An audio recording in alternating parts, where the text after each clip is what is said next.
Yep, sit back, relax, and get ready to enjoy another awesome article by Capt Frank Lanier. Please subscribe, like, and share with all your friends, and all the people you hate too. If you're in the market for a boat test sale is a great way to weed out potential lemons before spending your hard-earned cash on a marine survey. Sure, you could ride around with a mango margarita in one hand while the broker regales you with tales of faraway exotic lands. However, a smarter move would be to approach your test sale with planning and a critical eye. Here's how to glean as much info as possible about your potential purchase during a test sale. Test sale versus a sea trial. What's the difference? Well, a test sale is typically shorter than a formal sea trial, so you probably won't have time to do all of the tips we're going to talk about here shortly. If that's the case with your test sale, concentrate on the ones you feel will yield the most information in the amount of time you have. If you're not 100% confident in your ability to do any of them, just leave those for your surveyor to conduct during the official sea trial. A couple of things to consider when you're doing a test sale. One, leave the kids and the dog at home. Approach the test sale as a fact-finding mission, not a joyride. Restrict your guest list to those with an immediate interest in the boat buying decision. This means you can stay focused on the vessel's performance rather than whether your kids are behaving or if Fido's watering the upholstery. Another consideration is that from an evaluation standpoint, a test sale is more informative if conducted in less than ideal conditions. I'm not suggesting that they be carried out during a hurricane or during any unsafe conditions for that matter, but it stands to reason that if you are buying an offshore sport fisherman, for example, a short run offshore would probably tell you a lot more about handling characteristics than a 10-knot cruise along some calm waterway. The first thing you want to ask the broker or seller when setting a day and time for the test sale is that they don't warm up the engine prior to your arrival. You can learn a lot from a cold start, but the most basic observation is how hard is the engine to start. A perfect time for weak batteries and other such problems to make themselves known. For example, excessive smoking during a cold start, first thing in the morning, for example, could indicate oil leaking onto the pistons, something that wouldn't be as noticeable if the engine is started prior to your arrival. And let's be honest, most people when they're selling a boat, they like to warm things up because they're all kind of paranoid, that something's not going to start or not going to work. So they'll crank the boat up, let it idle a little bit just to make sure. And they'll do that before you arrive unless you tell them not to. Try to arrive a bit early to the dock so you can familiarize yourself with the boat prior to getting underway. Check the bilges, bilge water level, presence of oily water in the bilge, etc., and compare that with how the bilges look once you return to the dock. Check or ask that the engine oil and coolant levels be checked, as well as the transmission oil level before and after the trip, confirming correct fill levels and noting any changes that could indicate leaks. It's good to do this for hydraulic steering systems and trim tabs units as well, if applicable. Check the generator oil and coolant levels if so equipped, and ask that it be started at the beginning of the test cell and placed under as much load as possible, such as turning on the air conditioner or heating. Let it run during the entire test cell so you can observe its operation. Placing a clean drip cloth under both engine and generator prior to getting underway will make oil leaks or any type of leak more noticeable once you're back at the dock. Record your engine and generator hour meter readings before and after the test sale to verify that they're actually working. Once the seller has started the engine and generator, if there is one on board, take a moment to conduct a visual inspection for any fluid or exhaust leaks. Note the engine idle RPM. If it's greater than 800, it may have been bumped up to cover an idling problem. Ask that the engine be revved up to the 2000 RPM range, unloaded, to see how smooth the throttles operate and how the engine itself responds, noting any hesitation or bucking when throttled down. While still firmly tied to the dock, ask that the vessel be placed in forward, neutral, and reverse to check shifting, once again noting any unusual noises like chattering of the reduction gear or whatever. Once underway, record oil pressure and coolant temperature, volts, gearbox oil pressure, etc., for each engine during various speeds, slow, throttle, half, full, and cruising speed. Record each of the above at all helm stations to compare readings and to verify gauge operation. In other words, if you've got a flying bridge and you got a pilot house helm down below, you want to record the gauge readings to make sure that they jive with each other. If you have a non-contact or infrared thermometer and you're comfortable working around engines, here are a few additional things you could try to look at.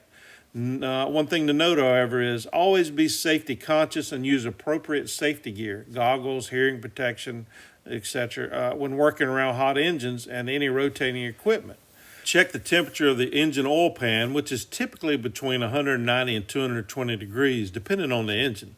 Higher pan oil temps could indicate a fouled oil cooler, something you may be able to verify by comparing oil temps at the oil cooler intake and discharge.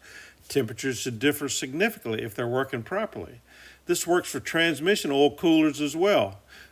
Use your non-contact thermometer to sweep the exhaust manifolds and risers for hot and cold spots. Manifold temps should be within 10% or so of each other. In other words, if you have a port and starboard manifold, the temps you record should be within 10% of each other, while riser temps should be fairly close to the cooled part of the manifolds. Hot spots noted in any of the above could indicate blockage. Check all exhaust systems for coolant or gas leaks and listen to the muffler at idle for internal rattling, which could mean broken baffles. You should also note the temperature of the stuffing box. The higher it is above ambient temperature, the more urgent the need for inspection and possibly maintenance. While underway, inspect stuffing boxes, dripless shaft seals, and rudder glands for leaks. It's not unusual for these to be dry at the dock, but for them to leak when the vessel is underway and making way. Check the shaft for vibration at various speeds. If there's a visible wobble, you can get a rough idea of how bad the problem is by touching the top of the gearbox. If you can feel it there as well, the issue needs to be corrected sooner rather than later. If there's an engine manual on board, note the manufacturer's maximum recommended RPM. A lot of times the engine data tag will also have it on there.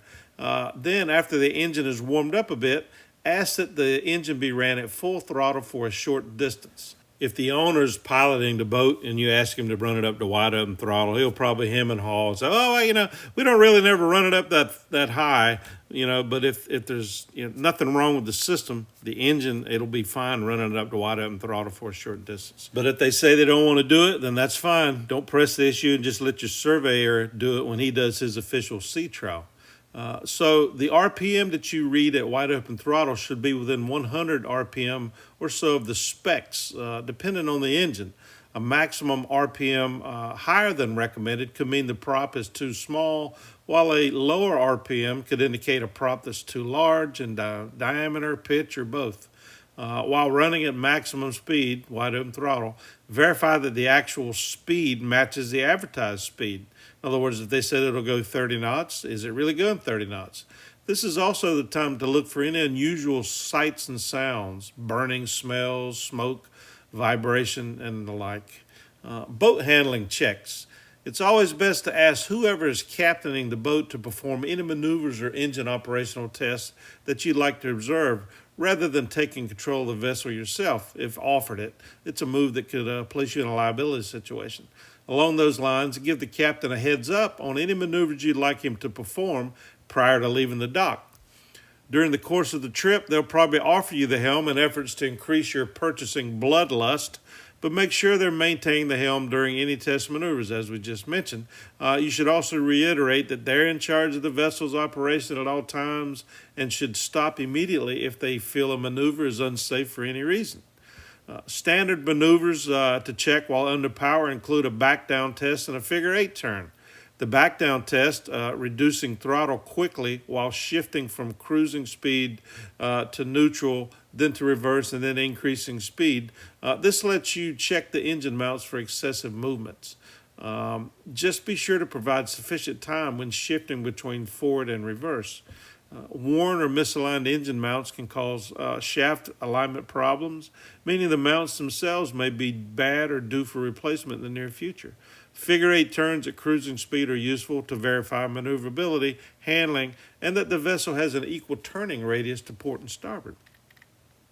Additional checks for sailboats include raising the mainsail, unfurling the jib and check for smoothness of operation, and to inspect each for broken or sun-deteriorated stitching.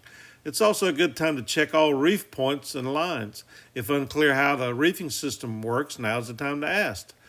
Check all sail hank and snap-on hardware as well as operation of the roller furling system if it's so equipped.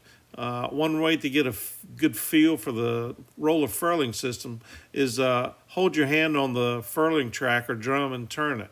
Hard or rough movement indicates the bearings may need to be replaced. A lot of these things utilize composite or plastic bearings, and they can get flat on one side, cause it to jump. Continue by checking the condition of the furling line, particularly where it's connected to the drum, and all running rigging, halyards and sheets and such. If conducting maneuvers under sail, try a variety of tacks from close hauled to downwind to check handling and vessel reaction. It's also a good time to check daggerboard operation if so equipped, as well as any downhaul systems on board. As you can see, there are plenty of things you can do to make a test sail productive, but that doesn't mean you can't have a good time as well. You can still listen to the raucous tales of the owner or broker. Just tell them to hold off on the margaritas until after your work is done.